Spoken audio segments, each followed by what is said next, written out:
Thank you very much for your introduction, and sorry again not to be here, but I hope that next time it's possible. And so now we are remaining in the field of myopathies, but focusing our attention of the role of lysosome in this disease and what you can see. So, okay. So I think that it's better to speak about vacuolar myopathies, which are characterized by the presence of autophagic vacuoles, in which it's possible to see a lot of myeloid structures or degrading organelles or other cytoplasmic contents. And to arrive to have this structure in the cell, we have two different mechanisms. The first one is based on ubiquitin proteasome system, which are able to degrade a non-functioning or misfolded ubiquitinate protein, activating this way the autophagy, and so inducing protein degradation in lysosome. So at the end, we have a vacuolar myopathy. But we have a second mechanism based on the role of lysosomal enzymes, and lysosomes are produced by Golgi apparatus, and they are rounded organelles with electron-dense core delimited by a double membrane. They are described for the first time by the Duve in 1955, and now we know that there are a lot of enzyme into the matrix of the lysosome, which are enzyme activator or enzyme protein, and then we have a lot of protein at the membrane of the lysosome, which are involved in the transport of cargoes inside the lysosome. In the past, lysosomes are only as recycling bins, but now they are considered a key factor in metabolic and signaling pathways, and then they are the most important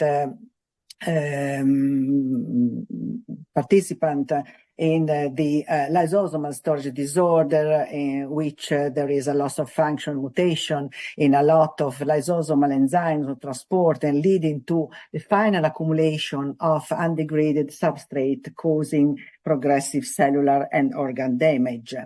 So in these two mechanisms, we have only one kind of mode to produce vacuoles, so related to autophagy. So recycling turnover implies that the proper function of autophagy could serve as a mechanism promoting health and longevity. And so they are very important to maintain cellular homeostasis, and also autophagy facilitates cell renewal and adaptive response to changes in the environment, and they are based on three sub-processes: microautophagy, chaperone-mediated autophagy, and macroautophagy. The autophagy is activated by the nutrient deprivation, so activating a cascade downstairs, inducing the formation of these autophagy vacuoles. In this case, when we have the formation of autophagic vacuoles, we can see and we can speak about storage diseases, which are an heterogeneous group of very rare multi-system metabolic conditions, in which we have a gradual accumulation of non or partially degraded substrate inside the cells. But for this storage disease, not in all the case, the pathophysiology is fully known. So they are characterized by altered catabolic pathway, and they can also be divided into two groups, lysosomal and non-lysosomal diseases. About lysosomal storage diseases, they are now classified in about 70 entities according to the enzyme deficit and the specific involved substrate. And they are characterized by absence or deficiency in one specific component in the lysosomal pathway, inducing an accumulation of undegraded substrate in multiple organs. They are very rare disease, and they are due to mutations in gene encoding for acid hydrolases or integral membrane proteins or activators and transported proteins, or in other accessory proteins related to lysosomal function. They are generally autosomal recessive or in an X-linked way. So the clinical signs of lysosomal storage disease are variable. So there is a very broad spectrum of clinical manifestation depending on the specific substrate and site of accumulation. And they develop progressively from prenatal period to adulthood, over time from mild to extremely severe form. And there are a very phenotypic heterogeneity with organomegaly, pulmonary cardiac problem, but for our interest, there is an involvement of muscle, as you can see after.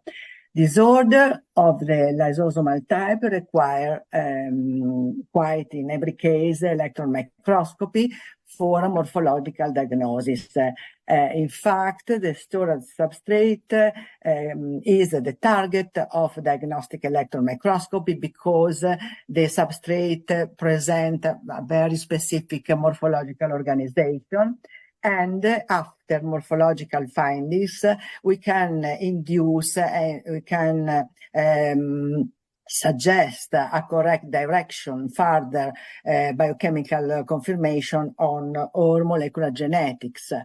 And why it is very important to make early precise diagnosis, because prompt, accurate diagnosis of such disorder can be extremely crucial clue and can significantly alter the mortality and morbidity associated with the disease, because now we have a new enzyme replacement therapy, ERT, for many of these diseases.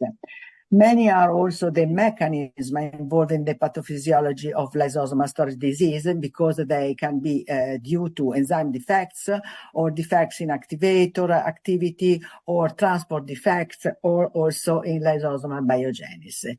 So going to explain the lysosomal storage disease, we can speak about glycogenosis, which is represent an inherited metabolic disorders of glycogen metabolism.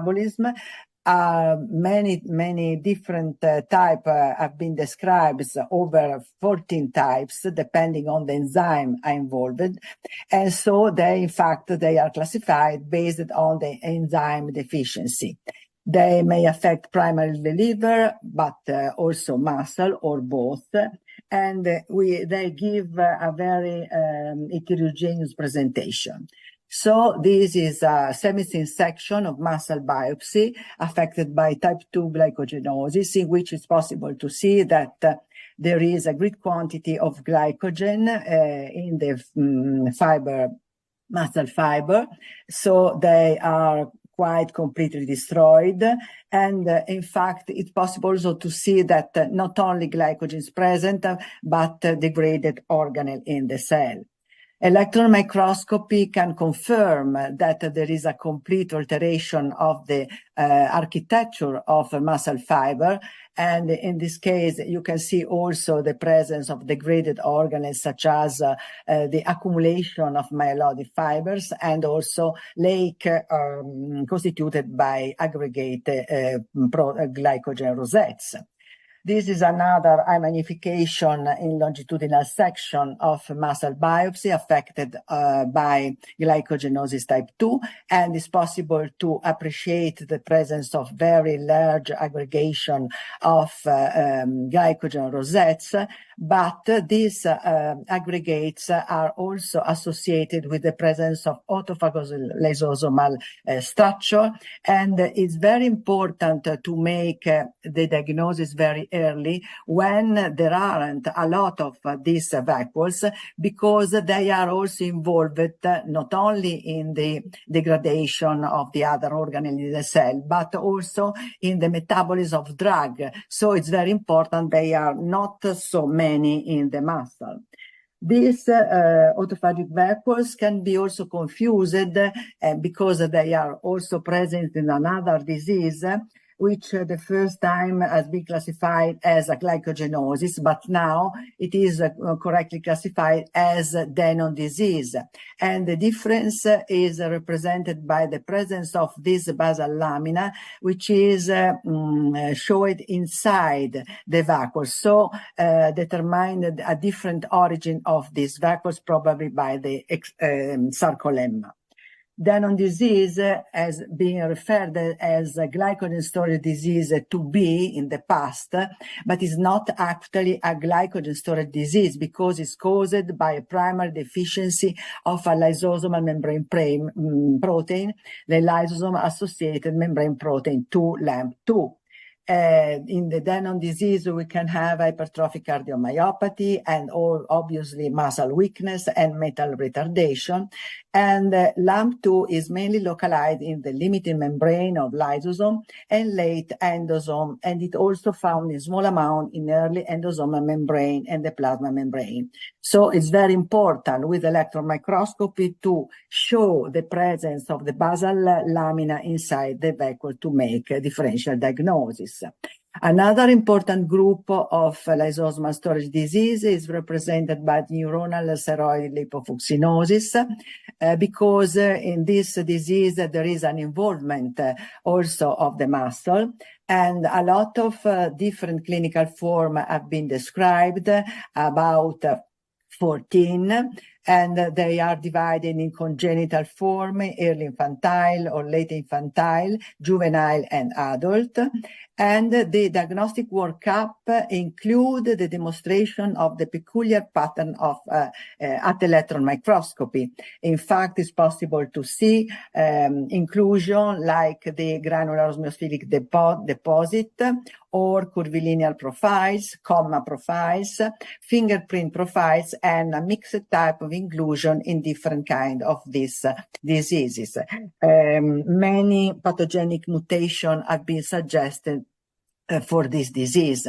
This slide show you what is the presence of growths, so granular osmophilic material into the fibroblast in the skin, but also these granular osmophilic deposit are also being described in the muscle fiber when there is an important involvement of the muscle. And in CLN2, we have instead the presence of vacuoles containing curvilinear bodies, so the so-called also comma structure, which are present in the muscle fiber, but the same curvilinear bodies can be described also in the fibroblast in the skin biopsy.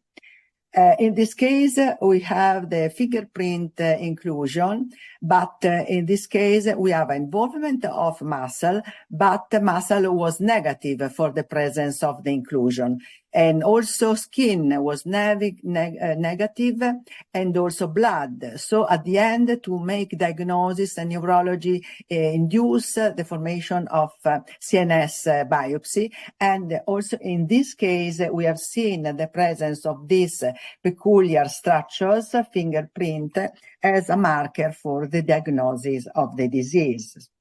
But we have also, with the involvement of the muscle, non-lysosomal storage disease, like the Lafora disease or eventually also Gardasil disease. But in the muscle, we have first of all, the type 5 glycogenosis or type 4 glycogenosis, as you can see here, in which we have a very great accumulation of glycogen rosettes, not contained in the vacuoles, so the glycogen is free in the cytoplasm just beneath the sarcolemma. And the diagnosis has been made by the ultrastructure description and also confirmed by the absence of the enzymes which is involved in the glycogen metabolism. In this case of type 5 glycogenosis, obviously there are a lot of vacuoles associated in the degraded, altered muscle fiber. Glycogen can be also appeared as fibrillar, not as rosettes, due to glycogen branching defects. In the case of type 4 glycogenosis, so the Anderson disease, mutation in the GBA, glycogen branching enzyme gene, and also as polyglucosan body myopathy type 1, in which we have mutation in RBCK1. And in this case, it's possible to see the presence of this large accumulation of fibrillar glycogen localized in the area just beneath the sarcolemma. And the presence of these not vacuoles, but free in the cytoplasm, and the presence of this fibrillary filamentous structure, which can be considered quite similar to vacuoles, but not limited by membrane, free in the cytoplasm, but the presence of this structure can be considered diagnostic for the disease. So we can have the presence of vacuoles in another kind of myopathies, the myofibrillar myopathies, which are inherited or sporadic progressive neuromuscular disorder caused by mutation in gene coding for the line or the line-associated protein, such as myotelin, filamin, alpha-beta crystalline, or myosin.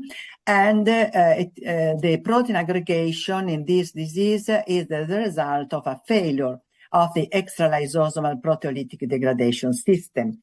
In fact, mutant protein induce the formation of agrosome, and the oxidative stress may compromise the ubiquitin proteasome system, promoting finally the accumulation of potentially toxic protein. So we can see the accumulation of altered desmin protein, not included in vacuoles, but there are autosomal vacuoles in these desminopathies and in the myofibrillar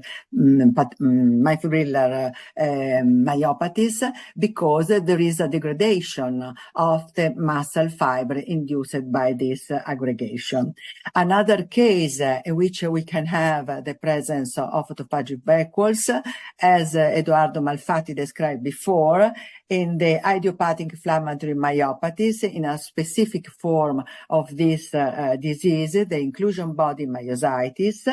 And in this case of inclusion body myositis, which is considered the most common progressive muscle disease of people older than 50 years, this disease usually induce severe disability, and for this disease there is no therapy available now. So it is characterized at light microscopy by the presence of these very big vacuoles, as you can see here, associated also with the alteration in the mitochondrial function, such as there is the absence of COX activity. And the electron microscopy is possible to make a final diagnosis, to confirm suspect of this diagnosis at the light microscopy, because it's possible to see a very large autophagic vacuoles containing myeloid lamellar structures, together with other degrading organs. But the most important feature to make diagnosis is given by the presence of nuclear inclusion constituted by many filaments, as you can see, also related to this autophagic vacuoles, as you can see here. And this is the marker to make a final diagnosis of the disease. We have many other kind of vacuoles and vesicles in other kind of myopathies, such as in Limb-Girdle muscle disease R2, depending on the mutation of this ferlin, which is positive here, negative in the patient. And in this case, the electron microscopy show the presence of accumulation of these very thin vacuoles, which cannot be considered autophagic vacuoles, because they are considered in the past very strange accumulation, and after it has been explained because there is an absence of this ferlin. So this ferlin normally it used to fuse these small vacuoles to the sarcolemma, to represent a sort of biological patch to repair sarcolemmal gap due to the stress, mechanical stress. In fact, in this case, we can have also autophagic vacuoles, as you can see here, because they are produced in a cell, in a muscle fiber, which has alterations due to the induced continuously stress of the sarcolemma, because it is not, the muscle has not the possibility to repair. So this very long microvilli can be considered a sort of biological patch to repair the damage. In other cases, such as the caviolinopathies due to the loss of caveolin 3, and the caveolin 3 is a protein constituting the caveole, which are invagination in the muscle fiber sarcolemma. These caveole are involved in protein trafficking, signal transduction, or ion channel regulating pathway, and they are used to protect the sarcolemma from the mechanical stress. When we have the positive presence of caveolin, as you can see here in the immunogold reaction. We have also positive reaction and immunofluorescence, which is completely negative in the patient where we have not the presence of caveole. What happened with the electron microscopy? You have the formation of big autophagosomic vacuoles in which we have myelinoid figures, lamellar structure, and also vacuoles in the between the myofibrils or in the area just beneath sarcolemma due to abnormal organization of the caveole in this case.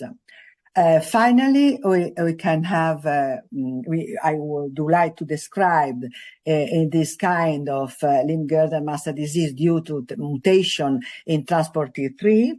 Transportin 3 is a protein utilized for the transport of many cargos, such as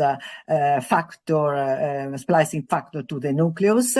The absence of this transportin 3 induces atrophy in the muscle, and then the activation of P62, so activation the lysosomal and degradation system in the cell. In fact, we can have the alteration of the myofibrillar organization, as you can see here, with a very strange organization with a perpendicular distribution of myofibrils, alteration also in mitochondria, but one of the most important feature is given by the presence of these very big autosomal vacuoles, probably deriving from alteration of nuclear membrane. In this disease, we can also see the aggregation of filaments, which is due to alteration in the differentiation of these fibers due to the alteration of the mechanism of transport from the sarcoplasma to the sarcolemma of the transportin 3. So we have suggested, due to the observation of electron microscopy, alteration of the cell, a sort of a pathogenetic mechanism in which we can have alteration in the differentiation of myoblast, allowing to atrophy and cell death at the end.